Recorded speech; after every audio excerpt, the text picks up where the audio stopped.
स्तुती करतो की देवाने पुन्हा एक वार हा समय प्रत्येकाला दिलेला आहे यासाठी की आपण देवाचं वचन ऐकू शकतो.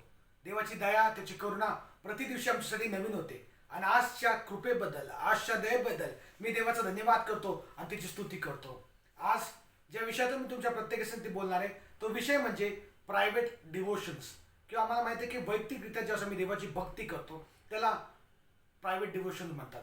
आणि जर पाहतो की डिव्होशन या शब्दाविषयी विचार करत असताना डिव्होशन या शब्दाचा अर्थ असा आहे की एखाद्या व्यक्तीविषयी किंवा कृतीविषयी जी ऍक्टिव्हिटी आम्ही करतो त्याच्याविषयी आमच्या अंतःकरणामध्ये असणारी प्रीती, त्याच्याविषयी असणारा विश्वासूपणा, म्हणजे आम्ही प्रयत्न करतो ती गोष्ट करण्यासाठी. त्याच प्रकारे धार्मिकरित्या ज्यास मी विचार करतो त्यास प्रार्थना आणि त्याच प्रकारे जे धार्मिक पालन गोष्टींचा मी करतो त्याला डिव्होशन असं म्हटलेलं आहे. आणि मग मी पाहतो की मी भक्ती म्हणण्याच्या ऐवजी डिव्होशन हा शब्द वापरणार आहे, कारण का डिव्होशन हा शब्द प्रचलित आहे आणि आमच्या सर्वांच्या परिचयाचा सुद्धा हा शब्द आहे. आणि मी पाहतो की ही भक्तीविषयी देवाने त्याच्या वचनामध्ये आम्हाला सांगितलेले आहे.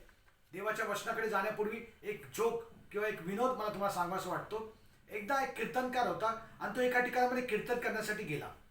ज्यावेळेस तो त्या ठिकाणामध्ये कीर्तनासाठी गेला त्यावेळेस पुष्कळशी लोक जमा झालेले होते त्याचं कीर्तन ऐकण्यासाठी.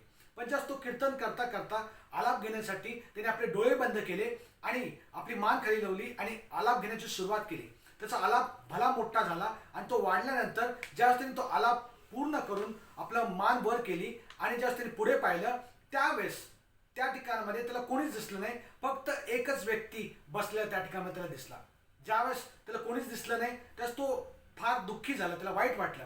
पण त्याचबरोबर त्याला आनंद झाला की जाऊ दे, सगळे गेले तरी एक व्यक्ती त्या ठिकाणी तसंच बसलेला आहे. आणि मग त्या एका व्यक्तीकडे त्याने प्रश्न केला आणि विचारलं की सर्वजण निघून गेलेले, तू एकटाच का बसलेला आहे, तुला माझं कीर्तन आवडलं का? तो म्हणला कीर्तन आवडलं वगैरे काही नाही, पण ज्या सतरंजीवर तुम्ही बसलेले आहात ती सतरंजी माझी आहे. त्याच प्रकारे मी पाहतो की अशा प्रकारेच अनेक लोक भक्तीविषयीची भावना त्यांची असते किंवा जबरदस्ती एखादी गोष्ट करण्यासाठी सांगितली त्याप्रमाणे करण्यासाठी सांगितली ती करतात. पण मला सांगू द्या, जर आम्ही देवाचं वचन वाचलं किंवा देवाच्या सेवकांविषयी ऐकलं तर आम्हाला फार मोठा आनंद प्राप्त होतो. देवाचे सेवक होते नारायण वामन टिळक, त्यांनी उपासना संगीतामध्ये अनेक गीतं लिहिलेत आणि त्याच्यामधलं सर्वात आवडतंचं गीत मला जे सुद्धा आवडतं ते म्हणजे भक्तीची वेळ भक्तीची वेळ मला सदैव आवडेल, मी टाकी चिंता सगळी आणि जाई बापाच्या जवळी. ह्याचा अर्थ असा आहे की भक्तीची वेळ त्यांच्यासाठी अतिशय महत्वाची होती आणि ती भक्तीच्या वेळेमध्ये काय घडतो माहिती आहे का, ते आपल्या सर्व काळज्या चिंता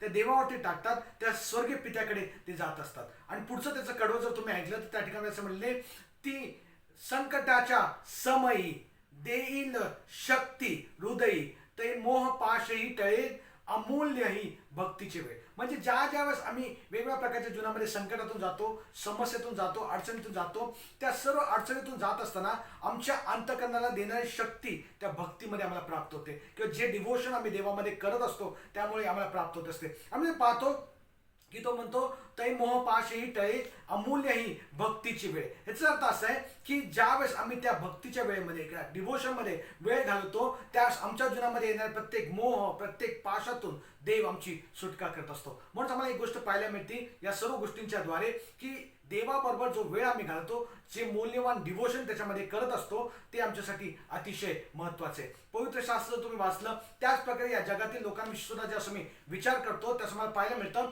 अनेक देवाचे महान सेवक होऊन गेलेले आहेत. जे महान झाले त्याचं मुख्य कारण काय माहिती का, त्यांनी आपल्या जीवनामध्ये ही जी भक्तीची वेळ आहे किंवा जो डिव्होशनचा टाइम होय तो कधीच त्यांनी सोडला नाही. इसाकाविषयी जसं मी वाचतो तसं इसाकाविषयी असं म्हणलेले, तो संध्याकाळच्या वेळेस ध्यान करत असताना रेबेका त्याच्या समोर आली. ह्याचा अर्थ आम्हाला असं पाहायला मिळतं की इसाक जो व्यक्ती होता तो परमेश्वराचं ध्यान करणारा व्यक्ती होता. त्याचप्रकारे मी दाविदाविषयी जसं वाचतो स्तोत्रांमध्ये आम्हाला वाचायला मिळतं, दाविदाविषयी असं लिहिलंय की तो म्हणतो मी संध्याकाळी सकाळी आणि त्याच प्रकारे दुपारी मी तुझ्याकडे आपली गाराणे करेल आणि तुझ्या वाणीकडे मी लक्ष लावेल. ह्याच्यानं मला पाहायला मिळतं की दावीद सुद्धा जो होता तो काय करत असे की 3 वेळा एका ठिकाणी असं म्हणलेलं आहे की मी रात्री आपल्या अंथरुणावर असताना तुझं स्मरण करीतो आणि त्याच प्रकारे तुझं ध्यान करत असतो. ह्याच्यावर मला पाहायला मिळतं की तो दुपारी संध्याकाळी सकाळी देवाची भक्ती देवाची उपासना करतो, देवाचं मनन करतो, त्याचं स्मरण करतो आणि त्याचबरोबर रात्री आपल्या बिछाण्यावर असताना सुद्धा किंवा अंथरुणावर असताना सुद्धा तो देवाविषयीचं स्मरण करत असतो किंवा देवाच्या गोष्टी आठवत असतो. याच्यावर मला पाहायला मिळतं की दावीद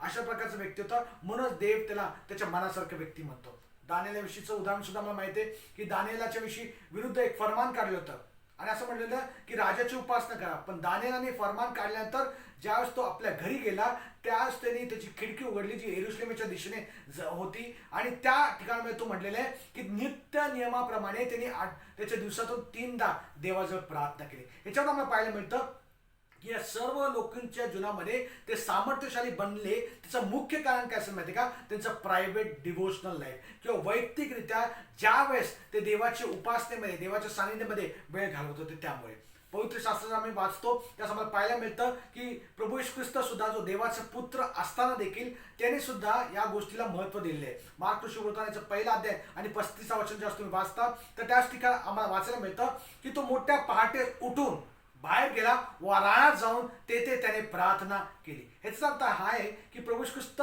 पहाटे सुटून प्रार्थना करण्यासाठी जात असे. मग आम्ही एका ठिकाणी वाचतो की तो रात्रभर प्रार्थना करत होता. याच्यावर मला एक गोष्ट पाहायला मिळते की प्रभू येशू ख्रिस्त स्वतः देवाचा पुत्र असताना सुद्धा या गोष्टीला महत्व देत होता आणि तीच प्रथा त्याने त्याच्या शिष्यांना सुद्धा लावून दिली आणि त्याच्या शिष्यांना त्याने सुद्धा सांगितलं होतं की तुम्ही प्रार्थनेमध्ये वेळ घालवा. मत्ते 6:6 आमच्या सर्वांच्या परिचयाचं वचन आहे आणि ते मध्ये असं म्हणलेलं आहे की ज्यावेळेस तुम्ही प्रार्थना करता त्यावेळेस तुम्ही आपल्या खोलीत जा, दारा खिडक्या बंद करा आणि आपल्या गुप्तदर्शी पिता जो आहे त्यासाठी प्रार्थना करा. याचा अर्थ असा आहे की प्रार्थना देवाच्या दृष्टिकोनातून फार महत्वाची आहे. निश्चितच सामूहिकरित्या उपासनेसाठी आम्ही एकत्रित येतो, देवाची उपासना देवाची आराधना करतो, पण त्याचबरोबर वैयक्तिकरित्या सुद्धा आम्ही देवाची उपासना देवाची आराधना देवाचं मनन वचनाचं मनन चिंतन करणं अतिशय गरजेचं आहे. आणि म्हणजे पाहतो की वैयक्तिकरित्या जसं मी असा वेळ देवाच्या सानिध्यामध्ये घालवतो त्यावेळेस खऱ्या अर्थाने देवाचे आशीर्वाद आम्हाला प्रत्येकाला प्राप्त होतात आणि देव आमचं जीवन त्याच्या सामर्थ्याने भरत असतो. आणि म्हणजे पाहतो की जर तुम्ही या भक्तीविषयी विचार करता त्यावेळेस पाहायला मिळतं की वैयक्तिकरित्या आम्ही डिव्होशनमध्ये वेळ का घालवावा. तर त्याचं कारण काय माहिती का? देवाचं वचन आम्हाला सांगतं की ज्यावेळेस आम्ही त्याचा शोध करतो त्यावेळेस तो आम्हाला सापडतो. आणि आम्ही पाहतो की दाविदाने सुद्धा शल्मोन जो त्याचा मुलगा होता त्याला सुद्धा आज्ञा केली होती की तू आपल्या देवाच्या भक्तीस लाग, त्याच्या पाठीस तू लाग, त्याच्या भजनी तू लाग. आणि हा सल्ला दाविदाने आपला पुत्र शल्मोनाला सुद्धा दिलेला होता. आणि मग आम्ही पाहतो पवित्र शास्त्रामध्ये आम्हाला पाहायला मिळतं की याकोबाचं पत्र जो तुम्ही 4 अध्याय आणि 8 वचन वाचलं तर त्या ठिकाणी असं म्हटलेलं आहे की देवाजवळ या म्हणजे तो तुम्हाजवळ येईल. अहो पापीजन हो, हात निर्मळ करा. अहो द्विबुद्धीच्या लोकांनो, आपली अंतकरणे शुद्ध करा. ह्याच्यावर मला एक गोष्ट पाहायला मिळते की देवाजवळ ज्यास आम्ही येतो त्यावेळेस तो आमच्याजवळ येतो. याचा अर्थ असा आहे की आम्ही देवाजवळ जाणं अतिशय गरजेचं आहे. ज्यावेळेस प्रार्थनेच्या द्वारे उपासनेच्या द्वारे देवाच्या वचनाचं मनन चिंतनाच्या द्वारे आम्ही देवाजवळ जातो त्यावेळेस देव आमच्या जवळ येतो. देव त्याच्या वचनाद्वारे आमच्या अंतकरणाची भेट घेतो. देव आमच्या जीवनामध्ये कार्य करत असतो. मग मला सांगू द्या की जर तुम्हाला तुमच्या जीवनामध्ये अशा प्रकारचे जवळीकता देवाबरोबर हवे असेल तर या गोष्टी करणं अतिशय गरजेचं आहे. आणि ज्यावेळेस तुम्ही अशा प्रकारचं ज्यावेळेस वैयक्तिक डिव्होशन मध्ये वेळ घालता त्याच्यामुळे काय घडतं माहितीये का? आत्मिकरित्या तुम्हाला पोषण प्राप्त होतं. आमच्या प्रत्येकाला आत्मिकरित्या पोषण मिळणं अतिशय गरजेचं आहे. ज्यावेळेस मी प्रभू येशू ख्रिस्ताविषयी विचार करतो तर मत्ते शुभवृत्तांताचा 4 अध्याय आणि 4 वचनामध्ये त्या ठिकाणी फार सुंदररित्या म्हणलेले तो म्हणतो, मनुष्य केवळ भाकरीने नव्हे तर परमेश्वराच्या मुखातून निघणाऱ्या वचनांनी जगेल असा शास्त्रलेख आहे. आमेन. या ठिकाणी पाहतो की प्रभू येशू ख्रिस्ताने सुद्धा या गोष्टीचं महत्व त्या ठिकाणी दिलेलं आहे किंवा सांगितलेलं आहे. तो म्हणतो मनुष्य केवळ भाकरीने नव्हे तर देवाच्या मुखातून निघणाऱ्या प्रत्येक शब्दाने वाचेल. याचाच अर्थ असा आहे की ज्या प्रकारे आमच्या शरीराला भाकरीची गरज आहे. मला माहिती आहे की आम्ही सर्वजण या जगामध्ये जगत असताना दिवसातून 3दा जेवतो. त्याचं मुख्य कारण काय माहिती का? आमच्या शरीराला पोषण मिळण्यासाठी भाकरीची गरज आहे, अन्नाची गरज आहे. पण त्याच प्रकारे मला सांगू द्या की या अन्नापेक्षा एक महत्वाचं अन्न आम्ही सेवन करणं अतिशय गरजेचं आहे. ते म्हणजे देवाचं वचन. कारण देवाचं वचन आमचं आत्म्याचं पोषण करत असतं. आमच्या आत्मिकरित्या आम्हाला प्रत्येकाला पौष्टिक करत असतं, बळकट करत असतो, बलवान करत असतं. तुम्ही पाहतो की ज्या आम्ही देवाच्या वचनाविषयी विचार करतो तर देवाच्या वचनामध्ये ते सामर्थ्य आहे की जेणेकरून आमची आत्मिकरित्या वाढत असते. ज्या पवित्र शास्त्र मी वाचतो, पहिले पेत्रेचा पहिला अध्याय आणि 23 वचन काय म्हणतं वाचूया त्या ठिकाणी. तो कारण तुम्ही नाशवंत बीजापासून नव्हे तर अविनाशी बीजापासून म्हणजे देवाच्या जिवंत व सर्व काळ टिकणाऱ्या शब्दाच्या द्वारे पुन्हा जन्म पावलेले आहात. आम्ही पाहतो की देवाने आमचा नव्याने जन्म केलेला आहे, आमचा नव्याने जन्म झाला आहे. नव्याने जन्म होण्यासाठी आम्ही काय केलेलं आहे, तर तो म्हणतो की देवाच्या वचनाच्या द्वारे आमचा नव्याने जन्म झालेला आहे. आणि देवाच्या वचनाला तिथं सांगितलेलं आहे की अविनाशी बीजापासून, म्हणजे जे इनकरप्टेबल आहे किंवा ज्याचा कधीच नाश होऊ शकत नाही. मला सांगू द्या, देवाचं वचन सुद्धा एका ठिकाणी सांगतं, आकाश व पृथ्वी नाही तशी होतील पण परमेश्वरचं वचन कधीच नाही तसं होणार नाही. ह्याचाच अर्थ असा आहे की ते इनकरप्टेबल किंवा अविनाशी असं बीज आहे आणि त्या बीजाच्या मुळे आमचा नव्याने जन्म झालेला आहे. आणि मी पाहतो की नव्याने आमचा जन्म झालेला आहे. पुढे आम्ही पाहतो की देवाचं वचन आम्हाला आत्मिकरित्या ते सामर्थ्य पुरवतं, शक्ती पुरवत असतं. इफिसियन्स पत्राचं 6 अध्याय 10 वचन जर तुम्ही वाचलं तर त्या ठिकाणी आत्मिक शस्त्र सामुग्रीविषयी त्या ठिकाणी लिहिलेले आम्हा सर्वांना माहिती आहे, तुम्ही ते नंतर वाचू शकता. त्याचप्रकारे मी पाहतो की स्तोत्रसंहिता 119 जर तुम्ही वाचलं तर त्या ठिकाणी आम्हाला पाहायला मिळतं की तो म्हणतो की तुझे निर्णय 119:7 मध्ये तो म्हणतो, तुझा न्याय निर्णय मी शिकेन तेव्हा मी सरळ मनाने तुझे स्तवन करेन. याचा अर्थ असा आहे की देवाचं वचन जसं मी शिकतो त्याचं मी देवाचं स्तवन करू शकतो, देवाची आराधना करू शकतो. म्हणून मला सांगू द्या की जर तुम्हाला अशा प्रकारचं बळकट जीवन हवं असेल, आत्मिक असं जीवन हवं असेल, तर तुम्ही काय करणं अतिशय गरजेचं आहे. जर तुम्हाला आपल्या जीवनामध्ये शांती आणि त्याच प्रकारे एक स्थैर्य हवं असेल तर या गोष्टी करणं अतिशय गरजेचं आहे. मला सांगू द्या, आम्ही ज्या जगामध्ये जगत आहोत त्या जगामध्ये सर्व प्रकारचे निराशा, चिंता, काळज्या आणि या सर्व गोष्टी आमच्या जीवनामध्ये भरलेल्या असतात. पण मला सांगू द्या, प्रार्थना एक प्रकारचं आम्हाला अँटीडोट असतं. अँटीडोट म्हणजे काय माहिती का, उतारा. जेव्हा एखाद्या सापाचं विष काढायचं असेल त्यावेळेस त्याला उतारा देतात. म्हणजेच काय माहिती का, ते विष नाही तसं करण्याचं सामर्थ्य त्या उतार्यामध्ये असतं. त्याच प्रकारे आमच्या जीवनामधल्या काळज्या, चिंता नाही तशा करण्याचं सामर्थ्य देवाच्या प्रार्थनेमध्ये आहे. आणि म्हणजे प्रार्थनेमध्ये वेळ घालवणं अतिशय गरजेचं आहे. मागच्या काही दिवसापूर्वी सुद्धा आम्ही ऐकलं होतं की कशाविषयीची काळजी चिंता करू नका, तर आभार प्रदर्शनासह आपली मागणी तुम्ही देवाला कळवा, म्हणजे तो तुमची प्रार्थना ऐकेल. आणि पुढे आम्ही अनेक गोष्टी देवाच्या वचनातून पाहिलेल्या आहेत. पण आम्ही पाहतो की आम्ही दुसरी गोष्ट पाहतो की आम्ही अशा प्रकारच्या जगामध्ये जगत आहोत की ज्या जगामध्ये पुष्कळशे अडखळणं आमच्या प्रत्येकाला सामोरे जावं लागतं. आम्हाला माहिती आहे की अनेक असे खड्डे आहेत की जे आम्हाला दिसत नाही, पण त्या खड्ड्यातून जर मला वाचायचं असेल तर देवाचं वचन आम्हाला अडखळण्यापासून वाचतं, पडण्यापासून वाचत असतं. आम्हाला माहिती आहे की आता पावसाळा चालू आहे अजूनही आणि अनेक ठिकाणामध्ये रस्त्यामध्ये खड्डे असतात. पण ज्यावेळेस ते खड्डे पाण्याने भरलेले असतात, कधी कधी ते खड्डे आम्हाला दिसत नाही आणि आम्हाला अनेक व्हिडिओज पाहायला मिळतात की त्यामुळे त्या खड्ड्यामध्ये अनेक लोक जातात आणि कधी कधी काय काय लोकांचा मृत्यू सुद्धा त्यामुळे होत असतो. पण मला पाहायला मिळतं की अशा प्रकारच्या जीवनामध्ये सुद्धा आमच्या अनेक अडखळण येतात, अनेक खड्डे येतात की जे आम्हाला दिसत नाही, पण देवाचं वचन आम्हाला त्या खड्ड्यामध्ये पडण्यापासून वाचवत असतं. स्तोत्रसंहिता 119 याचं 105 वचन आम्हाला सर्वांना माहिती आहे की तुझे वचन माझ्या पावलांसाठी दिवा व माझ्या मार्गावर प्रकाश आहे. आज मी पाहतो की आमच्या जगामध्ये जगत असताना अनेक वेळा आम्हाला अडखळणांना सामोरं जावं लागतं. अशा प्रकारचे खड्डे आमच्या प्रत्येक जीवनामध्ये येतात. पण ज्यावेळेस आम्ही देवाच्या वचनाकडे लक्ष देतो, देवाच्या वचनाकडे आम्ही देवाचं वचन वाचतो, त्याप्रमाणे करण्याचा प्रयत्न करतो, त्यावेळेस अशा प्रकारच्या सर्व खड्ड्यातून देवाचं वचन आमचा सांभाळ करत असतं. आम्ही पाहतो की आतील शांती, इनर पीस ज्याला म्हणतो, आणि त्याच प्रकारे आमच्या जीवनामध्ये जर आम्हाला स्थैर्य हवं असेल तर देवाचं वचन आमच्यासाठी अतिशय गरजेचं आहे. आणि मग आम्ही पाहतो की ज्यावेळेस आम्ही वेळ काढून देवाबरोबर वेळ घालवतो त्यावेळेस आम्हाला सर्व गोष्टी प्राप्त होतात. एवढंच केलं तर आत्मिक पौष्टिकता, आत्मिक पोषण आमच्या प्रत्येकाचं होत असतं आणि ती आतील शांती आणि ते बाहेरील स्थैर्य सुद्धा देव आमच्या प्रत्येकाला देत असतो. म्हणून आम्ही पाहतो की आम्ही प्रत्येकाने अशा प्रकारची सवय, एक हॅबिट लावणं अतिशय गरजेचं आहे, जेणेकरून अशा प्रकारच्या सवयीमध्ये आम्ही आमचा वेळ देवाच्या सानिध्यामध्ये घालवू शकतो. या प्रायव्हेट डिवोशन जर आम्ही करत राहिलो तर मला सांगू द्या, आत्मिक जीवनामध्ये आम्ही पुष्कळ पुढे वाटचाल करू शकणार आहोत. आणि ते पाहतो की ज्यावेळेस आम्ही डिवोशन विषयी विचार करतो किंवा हे वैयक्तिक जे आम्ही डिवोशन किंवा भक्तीविषयी विचार करतो, तर मला सांगू द्या की या गोष्टी करण्यासाठी आम्ही एक वेळ योजना अतिशय गरजेचं आहे आणि त्याच प्रकारचे एक ठिकाण योजना अतिशय गरजेचं आहे. मला माहिती आहे की काही लोकांना सकाळी उठून प्रार्थना करायला आवडते, काही काही लोक मोठ्या पहाटे उठून प्रार्थना करतात.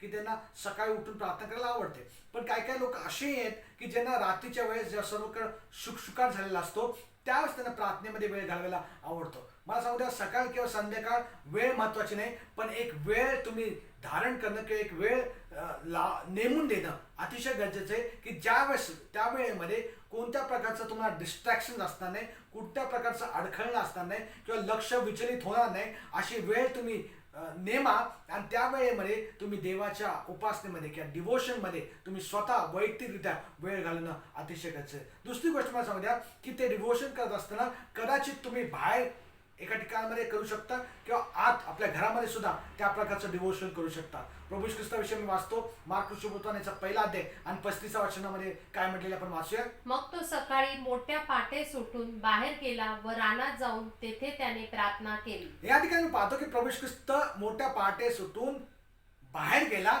आणि रानात जाऊन त्याने प्रार्थना केली. याचा अर्थ असा आहे की प्रभू श्री ख्रिस्त बाहेर जाऊन प्रार्थना करत होता, रानामध्ये एकांतात जाऊन देवाबरोबर सहभागिता घेत होता, प्रार्थना करत होता. आणि मी पाहतो की काही लोकांना बाहेर जाण्याच्या ऐवजी आत प्रार्थना करायला आवडते. आणि मग आम्ही जे वचन पहिला वाचलं होतं मत्तेय शुभवर्तमानाचं 6 अध्याय आणि 6 वचनामध्ये असं म्हटलेलं आहे, काय वाचू? तू तर जेव्हा जेव्हा प्रार्थना करतोस तेव्हा तेव्हा आपल्या खोलीत जा व दार लावून घेऊन आपल्या गुप्तवासी पित्याची प्रार्थना कर, म्हणजे तुझा गुप्तदर्शी पिता तुला उघडपणे तिचे फळ देईल. आमेन. आम्ही जेव्हा आतल्या खोलीत जाऊन प्रार्थना करतो त्यास तो म्हणतो दार लावून प्रार्थना कर, म्हणजे त्याचा अर्थ असा आहे की तिथं कोणत्या प्रकारचं डिस्टर्बन्सेस तुम्हाला नकोय. बाहेर पण तुम्ही प्रार्थना करू शकता, आपल्या खोलीमध्ये आत जाऊन सुद्धा प्रार्थना करू शकता, पण महत्वाची गोष्ट ही आहे की अशा प्रकारे एकांतात तुम्ही जाऊन प्रार्थना करणं गरजेचं आहे की ज्या ठिकाणामध्ये कोणत्या प्रकारचं तुमचं लक्ष विचलित होणार नाही, तुम्ही एकाग्रतेने देवाच्या प्रार्थनेमध्ये देवाच्या उपासनेमध्ये वेळ घालू शकता. म्हणजे मी पाहतो की अशा प्रकारची सवय आम्ही प्रत्येकाने लावणं अतिशय गरजेचं आहे. आणि जर तुम्हाला अशी सवय लावायची असेल तर एक नेमून दिलेली वेळ तुम्ही ठरवणं अतिशय गरजेचं आहे. कधी कधी तुम्ही सकाळी करता, दुपारी करता, संध्याकाळी करता, जसं मिळेल तसं करू नका, तर एक नेमून दिलेली वेळ करा. त्यामुळे तुम्हाला एक हॅबिट होणार आहे. सकाळी जर उठून तुम्ही करत असाल तर रोज सकाळी उठून प्रार्थना करा, संध्याकाळी करत असेल तर संध्याकाळी प्रार्थना करा, रात्रीच्या वेळेस करत असेल तर रात्रीच्या वेळेस प्रार्थना करा, पण एक नेमून दिलेल्या वेळेमध्ये प्रार्थना करणं अतिशय गरजेचं आहे. त्याच प्रकारे जर तुम्ही एखादं ठिकाण निवडलं, उदाहरणार्थ काय काय लोकांना आपलं एक टेबल असतो, खुर्ची असते, काय काय लोक आपल्या बेडरूममध्ये करतात, काय काय लोक हॉलमध्ये करतात, पण जी ठिकाण तुम्ही निवडले त्या ठिकाणामध्येच तुम्ही जाऊन प्रार्थना करा, म्हणजे तुम्हाला त्या प्रार्थनेची सवय लागणार आहे किंवा त्या डिवोशनची सवय लागणार आहे. आणि मी पाहतो की हे जे डिवोशन आहे किंवा जे भक्ती आहे त्याच्यामध्ये काय काय माहिती आहे का, एक तर प्रार्थना आहे, त्यानंतर मी पाहतो की देवाच्या वचनाचं मनन आहे आणि त्याच प्रकारे देवाची उपासना आहे. या 3 गोष्टी मिळून जे आम्ही करतो त्याला भक्ती म्हटलेलं आहे किंवा डिवोशन म्हटलेलं आहे. आम्हाला माहिती की पुष्कळ आम्हाला गीतं गायला आवडतात पण वचन वाचायला आवडत नाही. कित्येकदा वचन वाचतो पण गीतं गायला आवडत नाही. काही काही वेळेस मनन करायला आवडत नाही, वचनावरती विचार करायला आवडत नाही. पण आम्हाला पाहायला मिळतं या सर्व गोष्टी करणं अतिशय गरजेचं आहे. प्रार्थना, त्याच प्रकारे देवाच्या वचनाचं मनन आणि त्याच प्रकारे तिसरी गोष्ट देवाची उपासना करणं अतिशय गरजेचं आहे. जसं मी देवाचं वचन वाचतो त्याच तिथं असं म्हटलेलं आहे की प्रार्थनेच्या द्वारे आम्ही देवाच्या जवळ जाणं अतिशय गरजेचं आहे. आम्ही प्रार्थनेमध्ये सदैव तत्पर असणं अतिशय गरजेचं आहे आणि प्रार्थना आणि उपकार स्तुतीमध्ये जागृत असणं अतिशय गरजेचं आहे. ह्याचा अर्थ असा आहे की पहिली गोष्ट आम्ही आभार प्रदर्शन करणं अतिशय गरजेचं आहे. देवाने आमच्या जीवनामध्ये अनेक अशा गोष्टी केलेल्या आहेत, त्या सर्व गोष्टीबद्दल देवाचे आभार मानणं अतिशय गरजेचं आहे. प्रार्थनेमध्ये आम्ही काय करतो, सर्वप्रथम देवाचे आभार मानतो. दुसरी गोष्ट आम्ही पापांची क्षमा देवाजवळ मागतो, आमच्या पापांची कबुली देवाजवळ करतो आणि देवाला म्हणतो की देवा तू माझी दयेने कृपेने क्षमा कर. कारण मला माहिती आहे की जर आमच्या मनात दुष्कर्माचा विचार असता तर देव माझं प्रार्थना न ऐकता, म्हणजेच अर्थ असा आहे की जर आमच्यामध्ये कोणत्या प्रकारचं पाप असेल तर देव माझी प्रार्थना ऐकणार नाही. म्हणून आम्ही आमच्या पापांची कबुली देवाजवळ करणं अतिशय गरजेचं आहे. तिसरी गोष्ट आम्ही जे आमच्या विशेष अशा विनंत्या आहे त्या विनंत्या आमच्या गरजा घेऊन देवाजवळ प्रार्थना करणं अतिशय गरजेचं आहे. आणि चौथी गोष्ट महत्वाची आहे की आम्ही मध्यस्थी करणं अतिशय गरजेचं आहे. इंटरसीड करून लोकांसाठी आम्ही प्रार्थना करणं अतिशय गरजेचं आहे. मला सांगू द्या, आम्ही भाऊ बहीण या नात्याने जगत असणार आमच्या प्रत्येकावरती एक जबाबदारी की आमच्या प्रत्येक भावासाठी बहिणीसाठी आम्ही प्रार्थना करणं गरजेचं आहे, मध्यस्थी करणं गरजेचं आहे, त्या खिंडीमध्ये उभं राहून त्यांच्यासाठी प्रार्थना करणं अतिशय गरजेचं आहे. म्हणून पुष्कळ आम्हाला कळत नाही की प्रार्थना करायची म्हणजे नेमकं काय करायचंय. तर प्रार्थना करत असताना देवाचे आभार माना, पापांची कबुली द्या. तिसरी गोष्ट तुमच्या खास विनंती असतील त्या देवाजवळ प्रार्थनेच्या द्वारे मांडा. आणि चौथी गोष्ट, इतर लोकांसाठी सुद्धा मध्यस्थी करा. आणि या गोष्टी करणं अतिशय गरजेचं आहे. दुसरी गोष्ट मला सांगू द्या की ज्या मी मनन करतो देवाच्या वचनाचं किंवा डिवोशनमध्ये वेळ घालतो, तर आम्ही देवाच्या वचनाचं मनन करणं अतिशय गरजेचं आहे. किंवा आम्ही देवाच्या गोष्टीविषयीचा विचार करणं अतिशय गरजेचं आहे. कॉन्टेम्पलेट जे इंग्लिशमध्ये आम्ही म्हणतो, त्या गोष्टी आम्ही करणं अतिशय गरजेचं आहे. त्याच्यामध्ये आम्ही पाहतो की कशावरती मनन करावं, कशावरती विचार करावा. तर विचार करण्यासाठी अनेक गोष्टी आहे. त्याच्यामध्ये सर्वात प्रथम गोष्ट ही आहे की आम्ही देवाचं आणि त्याचं जे कॅरेक्टर आहे त्याच्याविषयी विचार करणं अतिशय गरजेचं आहे. स्तोत्रसंहिता 63:6 काय म्हणतो आपण वाचूया. मी रात्री आपल्या अंथरुणावर पडून तुझे स्मरण करतो व प्ररोपरी तुझे ध्यान करीत असतो. आमेन. त्या ठिकाणी दाविदानेच लिहिलेले स्तोत्र आम्ही पूर्वी पण वाचलं होतं, याच्या आधी पण वाचलं होतं. तिथं असं म्हणलेलं आहे, मी अंतरुणावर पडून तुझे स्मरण करतो. म्हणजे काय माहिती का, आम्ही देवाविषयी विचार करतो, त्याच्या कॅरेक्टराविषयी विचार करतो. म्हणजे त्याचा जो स्वभाव आहे, त्याच्या ज्या गोष्टी आहे त्याच्याविषयीचं मनन करणं अतिशय गरजेचं आहे. दुसरी गोष्ट, आम्ही त्याने जी कृत्य केली आहेत त्याच्याविषयीचं सुद्धा मनन करणं अतिशय गरजेचं आहे, किंवा त्याच्याविषयी विचार करणं अतिशय गरजेचं आहे. स्तोत्रसंहिता 77 त्याचं 12 वचन आपण वाचूया.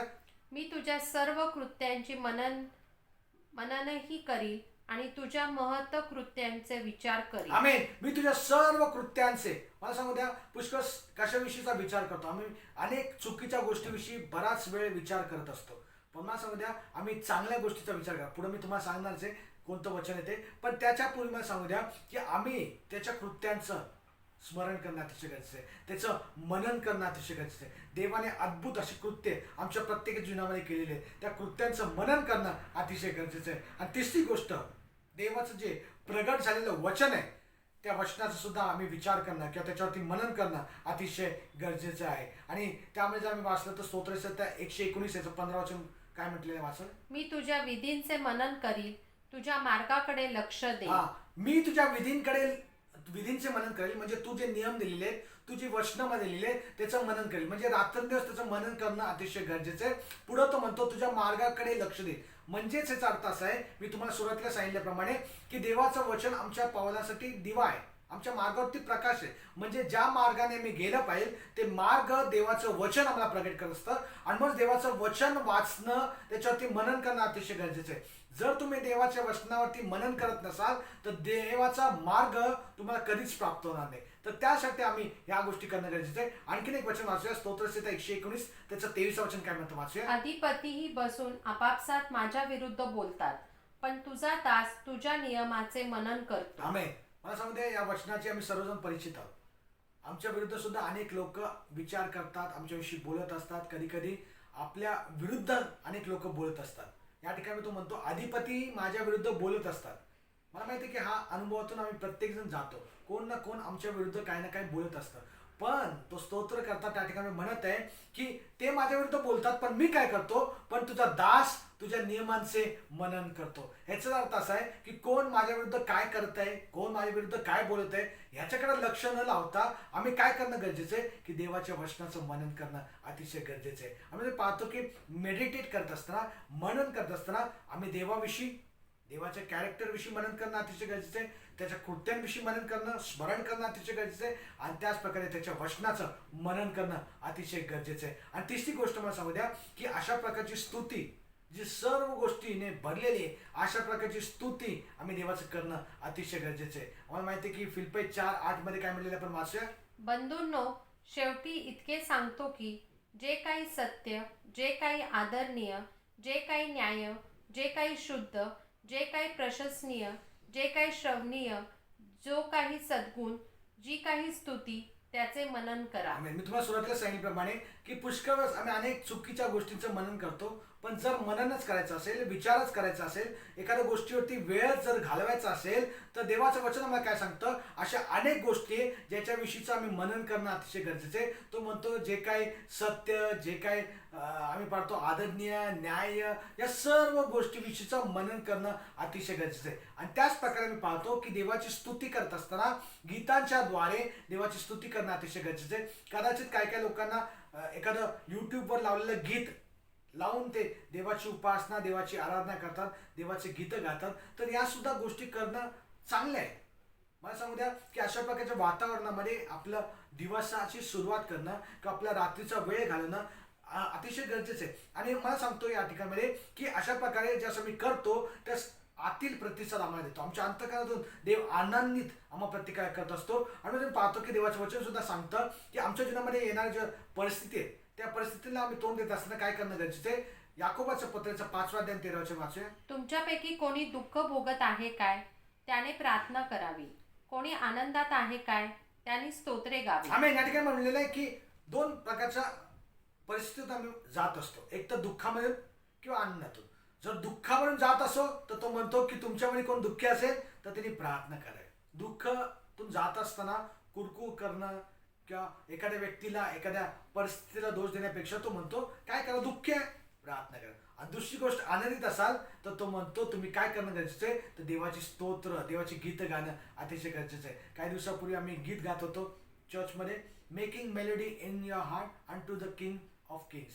याचा अर्थ असा आहे की आमच्या अंतकरणातून सदैव त्या राजांच्या राजाला प्रभूंच्या प्रभूला अशा प्रकारची गीतं सादर करणं अतिशय गरजेचं आहे. इफिस्कार पत्राचा 5 अध्याय आणि 19 वचन आपण वाचूया. काय म्हणलेलं आहे? स्तोत्रे, गीते व आध्यात्मिक प्रबंध ही एकमेकांना म्हणून दाखवा.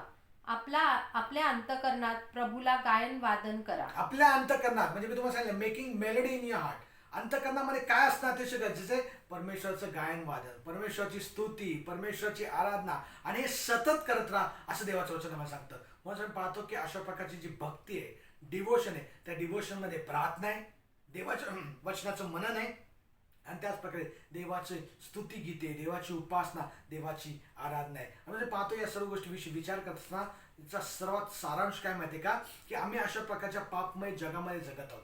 अनेक पापांनी हे जग भरलेलं आहे आणि मला सांगू द्या की पुष्कळ गोष्टी या जगामध्ये करण्यासाठी आहेत. आणि या गोष्टी आम्ही करत असताना अनेकदा वेगवेगळ्या प्रकारच्या तणावातून आम्ही प्रत्येकजण जात असतो.